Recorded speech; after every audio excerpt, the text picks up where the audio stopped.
Ok, je viens de terminer ma séance de sprint et je voulais la partager avec vous parce que si vous êtes un ancien fumeur, que vous avez pris du poids, c'est exactement le genre de format que vous devriez faire pour perdre ce poids.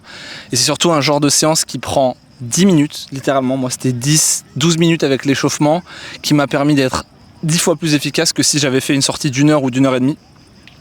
Donc la séance elle était bête et méchante, c'était 5 fois 200 mètres en sprint, donc 200 mètres all out, je donnais tout ce que j'avais avec 3 fois plus de repos que de temps d'effort. Donc moi j'avais un objectif de faire 30 secondes pour les 200 mètres et je prenais à chaque fois 1 minute 30, donc un repos pas complet et je repartais à chaque fois, donc sur les 5 séries. C'était dur, ça m'a un peu détruit, mais c'est vraiment une top séance si vous êtes un ancien fumeur, que vous voulez perdre du poids, et je vais vous expliquer pourquoi dans cette vidéo. Déjà, il faut recontextualiser, si vous êtes un ancien fumeur, que vous cherchez à perdre du poids, il y a 9 chances sur 10 que vous ayez fait la bêtise de vous lancer sur des efforts longs et lents, du cardio type marche, sur tapis de course à la salle, ou des footings interminables, ou du vélo à 2 à l'heure, pendant 1 heure, 1 heure et demie. Ça, c'est la première erreur que je vois chez les anciens fumeurs qui cherchent à avoir une transformation physique et à perdre du poids, tout simplement parce que ces efforts-là, tout ce qu'ils font, c'est de vous ouvrir l'appétit, vous rentrez chez vous, vous faites une compensation énorme, vous vous plongez dans les sucreries et vous prenez plus de poids que vous en avez perdu au final. Ces efforts lents et longs, il faut les bannir. Moi, je prescris à tous mes clients de faire 10 000 pas dans la journée, d'être actif au quotidien. Ça suffit largement pour les activités de basse intensité. Tout ce que vous devez vous mettre en tête, c'est qu'à chaque fois que vous faites une séance, elle est concentrée sur la haute intensité. Et donc, le sprint interval training comme j'ai fait aujourd'hui, 5 fois 200 mètres à fond avec 1 minute 30 à 2 minutes de repos, c'est un type de séance qui est 10 000 fois plus adapté pour votre contexte à vous. Et donc l'erreur que font majoritairement les anciens fumeurs de refaire ces efforts longs, ces séances d'1 heure, que ce soit du footing, du cardio à la maison, un cours collectif en salle de fitness aussi, ça en fait partie. Il ne faut pas se concentrer sur des efforts comme celui-là, parce que ces efforts-là, déjà, ils sont trop longs. La vérité, c'est que si vous avez un emploi du temps chargé, vous ne pourrez pas le refaire 3-4 fois dans la semaine sans créer de la friction et sans qu'au final, au bout de 3-4 semaines, vous abandonniez complètement.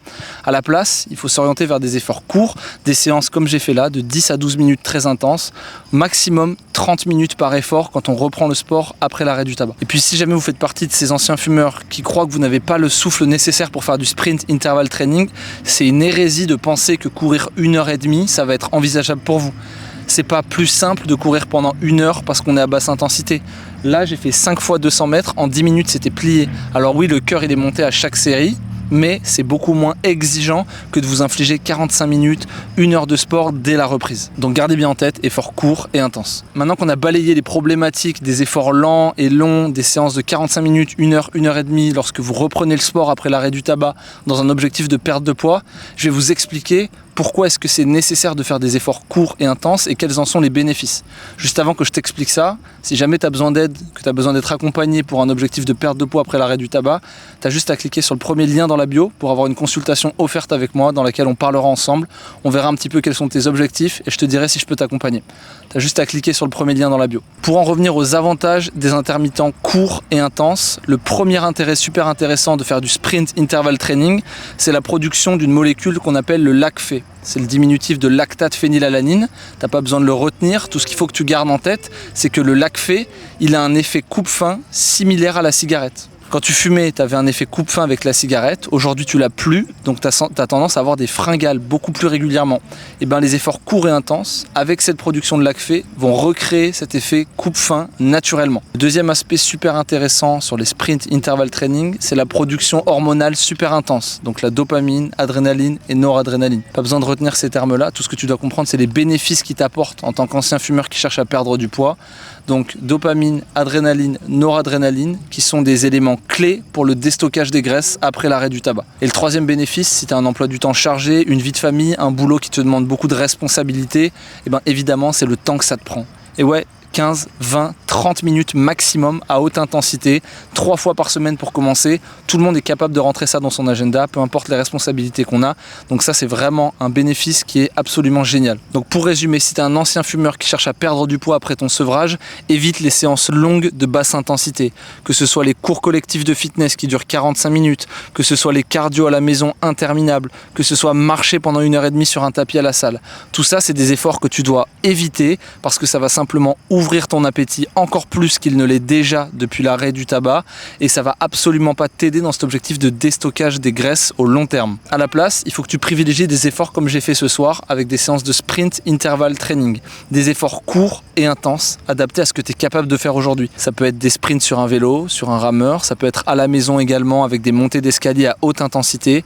Tu fais 20 à 30 secondes d'efforts très intenses, couplés d'1 minute 30 à 2 minutes de repos complète pour redescendre le cœur à fond.